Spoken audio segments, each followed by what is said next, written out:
Gini je. Boleh. Sebab kalau you tak buat precautions gitu, you akan menyebabkan you ambil ubat. Ubat apa you ambil? Ubat yang sakit. Bahaya ubat yang sakit. Boleh luka perut, boleh sakit pun pinggir, macam-macam. Jangan ada berani makan apa? Ubat cat leh, cat kapur dan kedai kopi tu. Doktor tengok, kenalin doktor. Jangan. Ubat-ubat tu banyak steroid. Dan kalau perasan, kalau tak saya makan ubat yang sakit, doktor advice satu, ambil kalsium dengan magnesium. Kalsium, magnesium. Kalsium ni banyak punca dia susu. Ada setengah orang tak suka susu kan. Dan the most important thing, doktor rasa gastrik lah paling common. Kasih tak? Lambat makan. Kalau contoh lah, hak jenis nak tubik gigi hijau pagi tu paling malas pun minum susu sikit. Enlin kau tak sedap siapa minum. Kan? Dan yang ketiga sebenarnya kalau orang gastrik, kafe, teh boleh tak say. Teh tak say. Kalau medu ke apa kan. Dan satu lagi hak doktor paling nak tekan kat sini, ramai dah orang ada anxiety. Tahu lah. Tak payah kat tanya lah. Sesiapa yang ada anxiety, dia ada satu stigma, semua benda tak boleh makan. Rugi. Tahu kan tak? Pulut tak boleh makan ke apa tak boleh makan? Semua tak boleh makan. Lah orang lain nak makan. So jangan. So sementara lalu ni makan. Tahu kan dia tak lalu pun ni, dia beli KFC pun.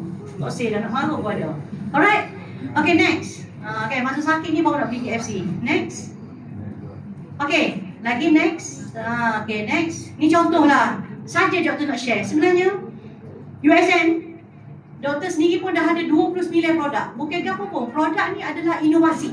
Inovasi yang kita buat bina untuk masyarakat. Contoh Balai itu sebenarnya adalah ni, hak dapat ni poster ni adalah balance exercise. Itu nama dia Balai. Dalam tu adalah modul daripada London, US tambah solat. Dan Alhamdulillah kita pun dah keluarkan solat dah. Sebenarnya solat bagi doktor tak perlu ada kajian dah. Solat adalah terapi yang sebenarnya. Solat terapi anxiety ke kan? Sebab orang anxiety ni satu penting dia mikir banyak. Betul tak? Bila dah ada solat, bila kita Allahu Akbar tu sepatutnya lah. Okay? Tak mikir dah tapi masa tu lah mikir kuci tadi duduk mana apa dah? Ikan waktu tubik dia kedok. Hello. Tu bagi terbeak. Tapi sebenarnya dari segi sebenarnya kalau kita faham solat, masa kita Allahu Akbar tu, kita buat dalam apa? Sepatutnya lah. Dalam solat tu pun Allah ajar dah. Jangan mikir. Doktor banyak sangat jumpa makcik-makcik hak bertiga ke apa. Dia duk mikir lagi kau cucu dia, kau anak dia tak ada pipi, kau cucu dia sakit. Tak ada dah. Bila umur kita 48 ni fikir diri kita dah. Bukan kepentingan diri sendiri, tapi orang panggil bila umur kita dah 40 50 ni, orang panggil habis gap dah. Tahu kan? Habis gap, betul tak? Tu jadi serabut tu macam-macam. Serabut macam-macam dia ada sikit. Awak rosak tu, betul pakcik? Pakcik main ceramah ni tukar. Okey, maksudnya bila bertiga, bila pening, doktor tengok sama dah. Lepas bertiga dia akan dapat anxiety. Tahu anxiety? Doktor dapat solve patient ni, doktor dapat call daripada dengan Dr. Zul. Patient tak ada congok pun, pening. Tak ada congok pun, tidur terbaring. Dan bila Dr. Zul pergi, rupanya boleh memang ada congok, tapi dia ada anxiety, dia takut. Bila anxiety dia takut, dia fobia. Tok Bomo dia pergi jumpa, dia pergi bangun. Nak jumpa doktor dia tak boleh pergi bangun. Okay, sebab Tok Bomo suruh lagi pada doktor. Anxiety is not a joke. Anxiety boleh menyebabkan tidur, bangun, tak baring, makan semua benda tak boleh makan, mikir macam-macam. Nampak tak? Dan ramai orang tak tahu simptom anxiety. Debar, kenaling. Anxiety normal. Kalau kita tak ada anxiety, bahaya. Contohlah macam anak tak ada anxiety, esok dia main game lagi. Sebab dia tak ada anxiety. Tapi anxiety yang keterlaluan, bahaya. Dan jangan takut untuk jumpa doktor untuk dapatkan nasihat. Sebab kalau anxiety yang berlebihan boleh menyebabkan depression. Depression, salah satu tanda dia bunyi suara. Tak payah mengaku, tapi doktor tahu, very common. Tengok muka pun doktor boleh diagnose dah. Tengok muka pun doktor boleh tahu. Tengok cara jalan pun doktor boleh tahu dah. Sebenarnya. Sebab kita ni salah satu doktor rasa masalah utama kita lah. Mikir banyak dah. Mikir masalah ke? Bukan mikir masalah sendiri ke? Orang jiran sebelah nak beranak pun dia gege. Biarlah beranak pun. Kan? Okay, maksudnya jangan jaga diri. Sebab bila kita mati pas ni, Allah tak kira pahala orang buat dah. Masa amalan orang, Allah kira kita. Kadang-kadang dalam satu stage bila rasa tak boleh pergi, jaga diri dulu. Kalau panggil jaga emosi sendiri. Mental health sangat penting. Kalau mental tak sihat tu, anak kena ngepek sampai 50 kali sehari tu. Betul tak? Bukan nak ngepek sangat tapi sebab mak stres. Siap bro, anak yang ada macam tu. Nak ngepek kata lelaki tak ada dah, nak kedai kopi. Dia awak selamat. Kalau nampak dari segi mental health, orang lelaki yang puan ni, siapa yang puan mental health waktu cara dia? Orang lelaki tau. Sebab dia get out. Sebab rawatan anxiety sebenarnya adalah keluar. Tapi lelah juga tak, semua keluar dari rumah tak berasak lah. Lelaki kedai kopi A, bini kedai kopi B. Tapi rawatan anxiety sebenarnya adalah get out, tubik. Kalau rasa macam nak tubik sangat, bawa yang makin ni di rumah Kak Cik, buah boleh makan. Jangan sipir, jangan pendam, jangan malu. Tak saya jangan malu. Dia jadi orang panggil dia pakai, dia jalan, tepi jalan tak pakai selipar, orang tak mengaku dah. Betul kan tak? Orang tak mengaku dah, bukan orang kampung kita, orang kampung sebelah. Nampak tak? Sebab tak ada orang nak jaga kita kecuali kita. Alright? Next. Makin inilah hak Dr. punya perkongsian dekat Jogja, everything. Alhamdulillah tahun ni Dr. tak kat Oman. InsyaAllah tahun depan, doakan. Dan sebenarnya dekat Oman pun dah guna dah benda ni. Oman, Turki, Bosnia. Orang Kerai tak tahu lagi dah. Orang Gua Muset tak tahu lagi. Benda ni dah ramai dah guna. Maksudnya rawatan bening menggunakan exercise. Lepas ni kau lepas kat buat exercise berapa insyaAllah. Alright, next. Okay, ni hak Dr. pergi Mekah hari tu. Tehran pun dah sampai dah, Iran. Okay, next. Okay, inilah contohnya sebenarnya USM hasilkan lama dah.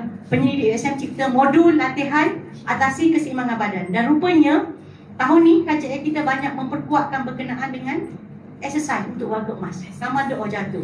Bila jatuh, patah pohon. Bila patah pohon, berapa bulan duduk telakar? 9 bulan. Ada kecil mani pula tambah lagi 2-3-4 bulan.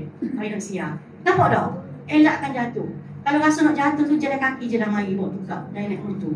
Motor sangat bahaya. Kalau rasa tak balance sangat, kereta lagi selamat. Alright, next. Okay, next. Okay, ni teknik rawatan ni, solat. Next. Nampak tak? Sebenarnya kan bila kita berdiri saja ni pun dengan cara betul, nampak? Ilyas sakit belakang, Ilyas sakit lutut. Tapi buat sakit lutut, dia off dah tu. Boleh nak royak dah tu. Kan ada? Nampak tak? Solat tu sendiri pun, setiap pergerakan dia tu pun ada hikmah dia. Next. Kalau nampak sini, nampak? Bila kita rukuk betul-betul, dia adalah rawatan untuk kita regangkan tulang belakang. Sebenarnya solat is a solution for everything. Orang hot anxiety, orang hot overthinking pun mari semaya. Mari semaya pada sah, insyaAllah. Alright, lepas tu tengok untuk kalau kita tegangkan betul-betul lutut tu pun, tu rawatan untuk sakit lutut sebenarnya. Untuk rawatan sakit lutut. Kalau kita buat betul-betul daripada awal. Next. Antara dua sujud. Apa berlaku? Back pain relief. Okay, kalau kita buat betul-betul lah. Dan lutut, knee pain relief. Tapi, bila orang buat ada OA, kok teruk sangat, tak lipat tak boleh dah. Nampak tak? Tak lipat tak boleh dah. InsyaAllah. Alright, next. Tengok, sujud. Sujud ada the best place. Bila you sujud, oksigen sampai kotak. Kok pergi duduk rumah, tak mau ngantuk kan? Orang ceramah bagi 2 minit, dia tidur sejam. Ada. Okay, tubik-tubik, lega. Dia kata main ceramah setiap hari, tapi tak faham. Yelah, sujud lama sikit. Okay? Sujud adalah the best solution. Untuk kita darah sampai ke hujung. Dan yalah kan, sujud adalah titik terendah kita paling dekat dengan Allah, insyaAllah. Dan kalau rasa stres dengan cucu kau, dengan apa kau, masa sujud dah nak doa ke apa. Okay, so dan nampak tak? Pain relief, wrist pain, kena ikut betul-betul. Solat adalah the best treatment. Dan ramai orang sebut kata apa? Belajar tenang dalam solat. Kalau kita kalut dalam solat, luar pun lebih kalut. Tahu kan? Serah kalau serah jelah. Orang Tino ni paling common, saya pun pergi ngepek juga, cuba tanya. Kadang-kadang anak saya tak mau, ya mama hari ni rest ngepek, dia kata. Rehat. Okay, sama juga. Next. Nampak? Ni contohnya lah. Dapat nanti Cik Teng akan buat demo, insyaAllah. Sebab doktor pun tak boleh kecek lama. Ada ni juga. Next slide. Okay, ni contoh lah. Kalau perasan, siapa mari lambat tu dia akan dapat modus stroke, siapa buat stroke. Dan contoh yang terbaru yang kita ada ni, kalau orang stroke, mana-mana stroke, contohlah, buat stroke tu tak nak kencet dah. Dia kata tiba-tiba dia kata nak KFC, dia tunjuk layar. Kalau tiba-tiba dia kata nak pergi masjid. Tak bila orang stroke, orang tak boleh kencet, ni stres tu. Minta benda lain, benda lain. Orang tu dia lepar benda tu. Okay, apa tak? Ni adalah stroke jab. Siapa ada stroke, family member boleh mari depan, boleh ambil. Semua ni percuma. Tapi sebab dia funded by kita punya company yang main. Okay, next. Next. Berada? Tak rumah lemah. Okay, jadi pusat stroke pula. Next. Dah, doktor rasa lah tu. Kita akan talk kat dewan ni kalau ada ruang lah. Okay. Okay, next. Next slide. Okay. Okay, nampak tak? Ada soalan tak sebelum kita pergi ke very short?